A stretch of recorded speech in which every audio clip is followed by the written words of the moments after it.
સદગુરુ ભગવાન વાલરામજી મહારાજના શતાબ્દી મહોત્સવની ઉજવણીની શૃંખલામાં આગામી 10 થી 12 ડિસેમ્બર સુધી માંડવી તાલુકાના ભાડઈ ખાતે નવનિર્મિત ઓધવધામ ખાતે મંદિરમાં ભગવાન ઓધવરામ, ભગવાન વાલરામ, બાલકૃષ્ણ ભગવાન, મા હિંગલાજ, મા ઉમિયા અને ભગવાન વાલરામેશ્વર મહાદેવની મૂર્તિઓની સ્થાપના સાથે ભવ્યાતિભવ્ય ભાવ પ્રાણ પ્રતિષ્ઠા મહોત્સવ ઉજવાશે। આ મહોત્સવની તડામાર તૈયારીઓ ચાલી રહી છે ત્યારે આજે ભુજથી ભવ્ય ઓધવ જ્યોત રથને પ્રસ્થાન કરાવવામાં આવ્યું હતું। ભગવાન ઓધવરામ મહારાજ અને ભગવાન વાલરામજી મહારાજના જયઘોષ સાથે અંદાજે 100 વર્ષ પૂર્વે ભગવાન ઓધવરામજી મહારાજે પ્રજ્વલિત કરેલ જ્યોત ભવ્ય રથ સાથે આવતીકાલે મુંબઈ પહોંચશે। તુલસીભાઈ દામાએ વિગત આપતા જણાવ્યું હતું કે સદગુરુ ભગવાન વાલરામજી મહારાજના પ્રાગટ્ય શતાબ્દી મહોત્સવની શૃંખલામાં ઉજવાનારા ભાડઈ ઓધવધામ ભાવ પ્રાણ પ્રતિષ્ઠા મહોત્સવ માટે ભુજથી આજે ઓધવ જ્યોત રથને મુંબઈ પ્રસ્થાન કરાવાયું છે।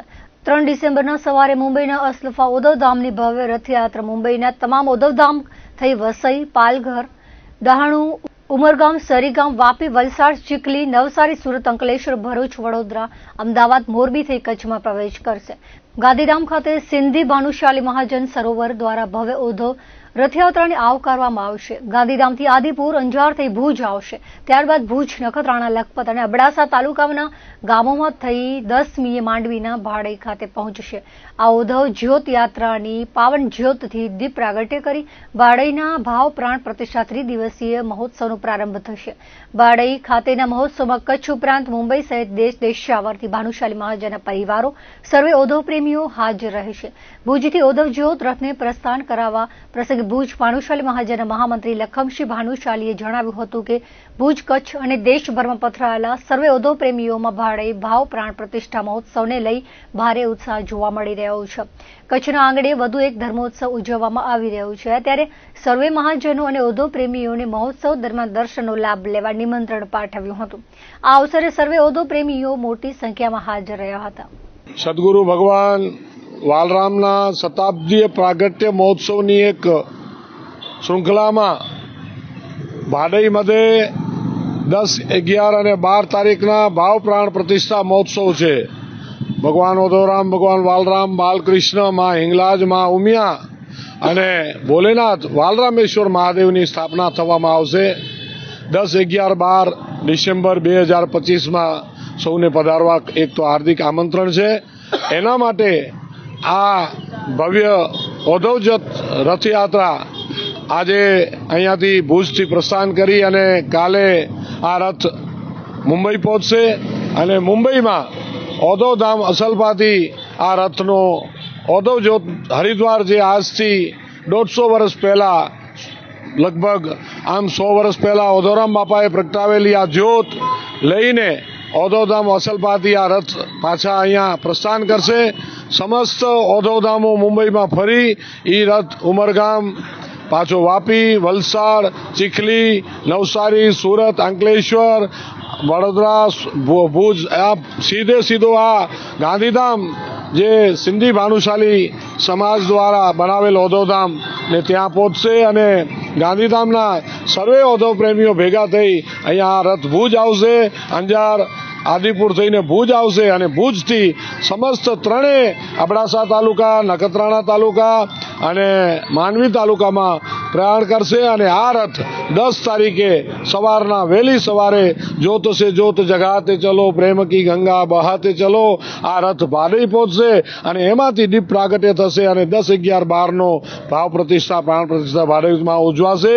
તારીખ 10, 11 અને 12 સમસ્ત ભાનુશાલી સમાજ તથા ભાડઈ ભાનુશાલી મહાજનના સથવારે ભાડઈ મુકામે ઓધવધામનું મંદિર બની રહ્યું છે। મંદિરનો ભાવ પ્રતિષ્ઠા તમામ હિન્દુ સમાજની તમામ જ્ઞાતિઓ અને સનાતન ધર્મના તમામ ભાનુશાલી સમાજના જ્ઞાતિ ભાઈઓ, માતાઓ, બહેનોને આ કાર્યક્રમમાં હાજરી આપી આ કાર્યક્રમ શોભા વધારવા માટે હું હાર્દિક આમંત્રણ આપું છું। દક્ષિણામૂર્તિ ટ્રસ્ટ દ્વારા સંચાલિત આર્ષ અધ્યયન કેન્દ્ર અને અખિલ કચ્છ સમસ્ત હિન્દુ પરિવાર દ્વારા ગીતા જયંતિ મહોત્સવનો શુભારંભ ગીતા ગ્રંથ યાત્રાના આયોજન સાથે ભવ્ય રીતે કરવામાં આવ્યો હતો। સમગ્ર માનવજાત માટે આદર્શ માર્ગદર્શક એવા ગીતાજીના પ્રાગટ્ય દિવસ માગસર સુદ એકાદશીની ગીતા જયંતિ તરીકે ઉજવવાનું નક્કી કરવામાં આવ્યું છે અને આ પ્રસંગે સૌ સનાતન ધર્મના રક્ષણ માટે સંકલ્પબદ્ધ થાય તેવું આહવાન કરાયું હતું. રવિવારે ગીતા ગ્રંથ યાત્રાનો પ્રારંભ હમીરસર તળાવ પાસે આવેલા રામધૂન મંદિરેથી થયો હતો. સમગ્ર કચ્છ જિલ્લામાંથી મોટી સંખ્યામાં હિન્દુ સમાજોના અગ્રણીઓ, જ્ઞાતિ પ્રમુખો અને મહિલા મંડળના અધ્યક્ષો આ યાત્રામાં સહભાગી થયા હતા. બાલિકાઓના અને સાધુ સંતોના આશીર્વાદ સાથે દીપ પ્રાગટ્ય અને સ્વાગત નૃત્ય દ્વારા થયું હતું. આ પ્રસંગે કચ્છભરમાંથી સંતો મહંતો જોડાયા હતા. ટ્રસ્ટીઓ કિરણ ગણાત્રા અને ગુલાબભાઈ ગજ્જર સહિત અન્ય મહાનુભાવો દ્વારા તમામ સંતોનું સન્માન કરવામાં આવ્યું હતું.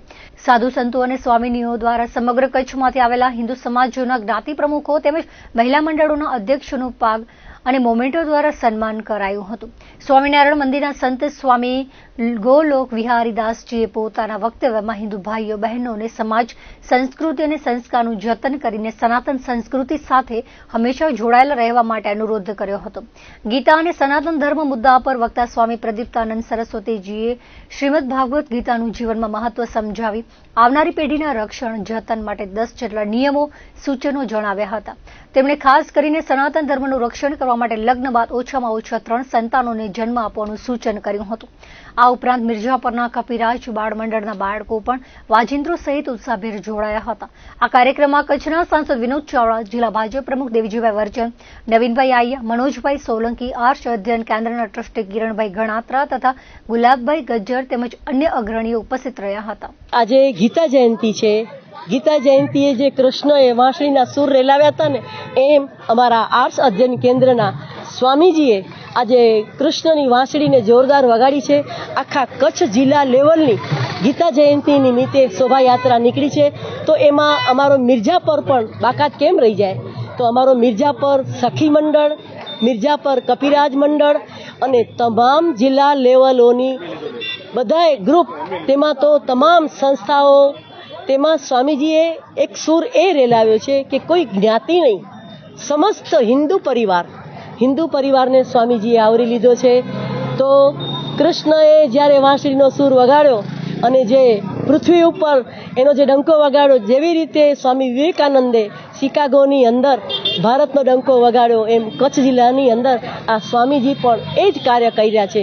વર્તમાન સમયમાં જો કહું ને કે પ્રદીપ્તાનંદ સ્વામી એ અમારા વર્તમાન વિવેકાનંદ જ છે. આખું કચ્છ ભુજના આંગણે પધાર્યું છે.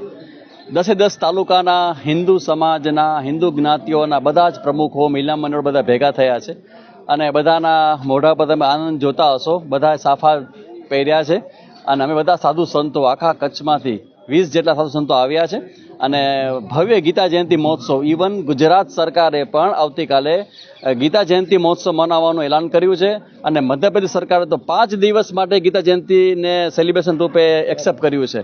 તો અમે બધા સાથે મળીને ગીતા જયંતિના મહોત્સવ મનાવશું અને ભગવદ્ ગીતા એ અમારો ધર્મ ગ્રંથ જ માત્ર નથી, ભગવદ્ ગીતા એ અમારા સનાતનીઓનું હૃદય છે અને અમને બધાનો એ ગ્રંથનો સ્વીકાર છે. તો આજે અમે ભગવાન કૃષ્ણનો અને ગીતાનો જય જયકાર કરવા માટે બધા ભેગા થયા છીએ. ગીતા જયંતિ મહોત્સવના ભાગરૂપે શનિવારે સાંજે ભુજમાં જાગરણ યાત્રા નીકળી હતી. આર્ષ અધ્યયન કેન્દ્રના સ્વામી પ્રદીપ્તાનંદજી સરસ્વતી અને સંતો મહંતો જાગરણ યાત્રામાં જોડાયા હતા. રવિવારે ગીતા જયંતિ નિમિત્તે નીકળનારી ગીતા ગ્રંથ યાત્રા અંગે યજમાન ભુજ શહેરવાસીઓને જાણ કરવા ગીતા જાગરણ યાત્રા નીકળી હતી, જેમાં સફેદ વસ્ત્રો અને કેસરિયા ખેસ સાથે સનાતની યુવક યુવતીઓ જોડાયા હતા. લોકોને ધર્મનિષ્ઠા સાથે રાષ્ટ્રનિષ્ઠાનો સંદેશ અપાયો હતો. Border range IG Chirag Kordia દ્વારા પૂર્વ કચ્છ પોલીસ વિભાગનું વાર્ષિક ઇન્સ્પેક્શન કરવામાં આવ્યું હતું. પોલીસ હેડક્વાર્ટર ખાતે સેરેમોનિયલ પરેડ તેમજ અન્ય તમામ બાબતનું નિરીક્ષણ કરવામાં આવ્યું હતું. પોલીસ અધિકારીઓ અને પોલીસ કર્મચારીઓની બેઠકનું આયોજન કરાયું હતું. વહીવટી વિભાગની વિગતો: પોલીસ કર્મચારીઓ માટે ઓર્ડરલી રૂમ, પોલીસ વડાની કચેરીની વિવિધ શાખાની મુલાકાત લઈ આઈજીએ જરૂરી સૂચનાઓ આપી હતી. તમામ અધિકારીઓની ક્રાઇમ કોન્ફરન્સમાં ક્રાઇમને લગતી વિગતો અને સૂચનાઓ આપવામાં આવી હતી. પોલીસ પરેડ શિણાઈ હેડક્વાર્ટર ખાતે વાર્ષિક ઇન્સ્પેક્શન યોજાયું હતું, જેમાં પોલીસ વડા સાગર બાગમાર, નાયબ પોલીસ અધિક્ષક ડીઆર ભાટિયા, નાયબ પોલીસ અધિક્ષક મુકેશ ચૌધરી અંજાર, નાયબ પોલીસ અધિક્ષક સાગર સાંભળા સહિત તમામ પોલીસ અધિકારીઓ ઉપસ્થિત રહ્યા હતા. ક્રાઇમ કોન્ફરન્સ તેમજ અનુસૂચિત જાતિના વિસ્તારની મુલાકાત લેવામાં આવી હતી. આ સાથે લોકસભા તેમજ પોલીસ સંવાદનું આયોજન કરવામાં આવ્યું હતું.